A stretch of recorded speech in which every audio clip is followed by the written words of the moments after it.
DD किसान, बदलते भारत की शान।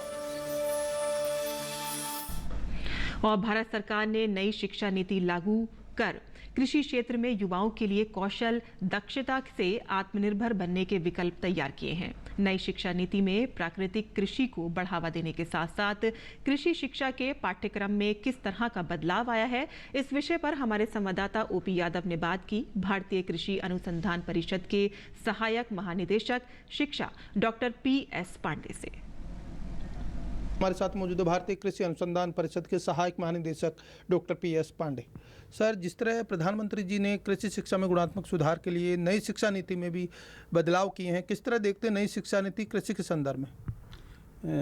देखिए, जो नई शिक्षा नीति आई है 2020, ये बहुत बड़ा एक क्रांतिकारी परिवर्तन है। उसी संदर्भ में भारतीय कृषि अनुसंधान परिषद ने जो नई शिक्षा राष्ट्रीय शिक्षा नीति 2020 आई है, उसको लागू करने के लिए एक हमने स्ट्रेटेजी डॉक्यूमेंट भारतीय कृषि अनुसंधान परिषद द्वारा तैयार किया गया है और समस्त राज्यों को भी भेजा गया है, जिसमें कि जो नए कोर्स करिकुला के अनुसार उसमें कौशल विकास पर बहुत विशेष ध्यान दिया गया है। और एक जो इस कार्यक्रम में है मल्टी एंट्री और मल्टी एग्जिट।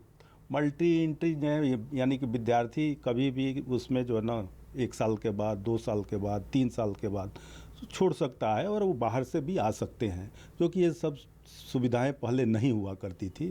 तो एक मल्टी फैकल्टी यूनिवर्सिटी की व्यवस्था की गई है। युवाओं को कौशलमंद और हुनरमंद बनाने के लिए किस तरह काम किया जा रहा है? कौशल की बात अगर करें, युवाओं को हुनरमंद की बात करें, तो हमारा एक कार्यक्रम है ये स्टूडेंट रेडी एक इसका एब्रीविएशन है, जिसका मतलब होता है रूरल एंटरप्रेन्योरशिप अवेयरनेस डेवलपमेंट योजना। यानी कि विद्यार्थी को हम कैसे जो है ना उसको स्किल उसको हम उसमें कल्केट करेंगे और उसके स्किल के माध्यम से उसको हम एक जॉब मतलब सीकर न बन करके वो जॉब प्रोवाइडर बने। नए पाठ्यक्रम जिनमें प्राकृतिक खेती को भी शामिल किया गया है और कहीं न कहीं जैविक पद्धतियों को अपनाने पर जोर दिया गया। भारतीय कृषि अनुसंधान परिषद द्वारा एक पाठ्यक्रम का जो है हम अभी उसमें एक बना रहे हैं नेचुरल फार्मिंग के ऊपर, और ये जो कोर्स होगा हमारे UG लेवल पर अभी हम इसको बना रहे हैं और आने वाले टाइम में फिर हमारे जैसे इसको PG लेवल पर भी ले जाएंगे। और साथ साथ जो हमारा नेचुरल फार्मिंग का जो है और ऑर्गेनिक फार्मिंग के आपको पता है कि जैसे हमारे देश में एक यूनिवर्सिटी भी है organic and natural farming university, तो ये ऑलरेडी हम लोगों ने कोर्स करिकुला ऑर्गेनिक फार्मिंग की पहले बनाई थी। अभी हम जो कार्य कर रहे हैं, अब हमारा फाइनल ड्राफ्ट रेडी होने वाला है।